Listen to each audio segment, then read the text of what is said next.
Taste the Daily. Nagapattinam மாவட்டம் வேதாரண்யம் அருகே ஸ்டாலின் அரசின் நீர்வளத்துறை வாய்க்கால்களை தூர்வாராததால் மழைநீர் வயல்களுக்குள் புகுந்ததில் இளம் நெற்பயிர்கள் மழைநீரில் மூழ்கி உள்ளன. பஞ்சநதி குளம், நடுசேத்தி, குழிதேவன்காடு பகுதியில் சுமார் 300 ஏக்கரில் நேரடி நெல் விதைப்பு மற்றும் நடவு மூலம் நெல் சாகுபடி செய்யப்பட்டுள்ளது. இந்நிலையில் தற்போதைய மழையால் வாய்க்கால்கள் உடைந்து மழைநீர் வயல்களுக்குள் புகுந்து வருவதால் நெற்பயிர்கள் நீரில் மூழ்கி உள்ளன. மேலும் குடியிருப்புகளுக்குள் புகுந்துள்ளதால் அப்பகுதி மக்கள் பெரிதும் பாதிக்கப்பட்டுள்ளனர். கருணாநிதி பெயர் வைப்பதற்காக கட்டடங்களை கட்டி வரும் ஸ்டாலின் அரசு அதிமுக பொதுச் செயலாளர் எடப்பாடி கே பழனிசாமி கொண்டு வந்த குடிமராமத்து பணிகளை தொடராததால் வாழ்வாதாரத்தை இழந்து தவிப்பதாக விவசாயிகள் வேதனை தெரிவித்துள்ளனர். கடல் சீற்றம் காரணமாக கடலூர் மாவட்டத்தில் மீனவர்கள் 5வது நாளாக இன்றும் மீன்பிடிக்க செல்லவில்லை. கனமழை பெய்து வரும் நிலையில் கடலூர் மாவட்டத்தில் கடல் சீற்றத்துடனும் கொந்தளிப்புடனும் வழக்கத்தை விட அதிக உயரத்தில் அலைகளுடன் காணப்படுகிறது.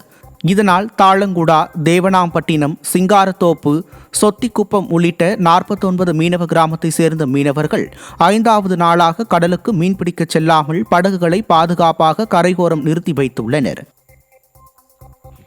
கடலூர் மாவட்டம் விருத்தாச்சலம் அருகே புதிதாக கட்டப்பட்ட மேல்நிலை நீர்த்தேக்க தொட்டி இடிந்து விழும் நிலை ஏற்பட்டு திமுக ஊராட்சி மன்ற தலைவரின் முறைகேட்டை அம்பலப்படுத்தியுள்ளது. டிவி புதூர் கிராமத்தில் 500க்கும் மேற்பட்ட குடும்பங்கள் வசித்து வரும் நிலையில் 17 லட்சம் ரூபாய் மதிப்பில் புதிய மேல்நிலை நீர்த்தேக்க தொட்டி கட்டப்பட்டது. 2 மாதங்களுக்குள்ளாக பலவீனம் அடைந்த அந்த தொட்டி விரிசல் அடைந்து சாய்ந்த நிலையில் எப்போது வேண்டுமானாலும் இடிந்து விழும் நிலையில் ஊழலை பட்டவர்த்தனமாக்கியுள்ளதாக மக்கள் குற்றம் சாட்டுகின்றனர்.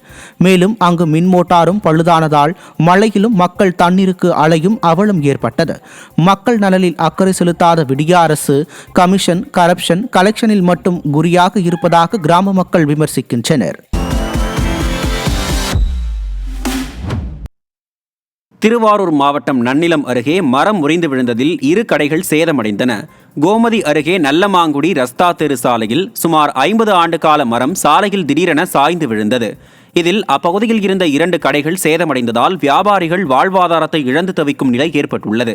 முறிந்து விழுந்த மரத்தை அகற்றுவதில் கூட விளம்பர பிரியர் ஸ்டாலின் அரசின் அதிகாரிகள் அக்கறை காட்டவில்லை என பொதுமக்கள் விமர்சிக்கின்றனர். மயிலாடுதுறை மாவட்டம் தரங்கம்பாடி தாலுகா திருக்கலாச்சேரியில் மழை காரணமாக வீடு இடிந்து விழுந்த சம்பவம் அதிர்ச்சியை ஏற்படுத்தியுள்ளது. கடந்த 2 நாட்களாக பெய்த மழையால் பாலூர் கிராமத்தில் இருந்த 150 ஆண்டுகள் பழமையான வீட்டின் முன்பகுதி திடீரென இடிந்து விழுந்தது. வீட்டில் இருந்தவர்கள் அதிர்ஷ்டவசமாக உயிர் தப்பிய நிலையில் வீடு இடிந்து விழும் வீடியோ காட்சி தற்போது வெளியாகியுள்ளது.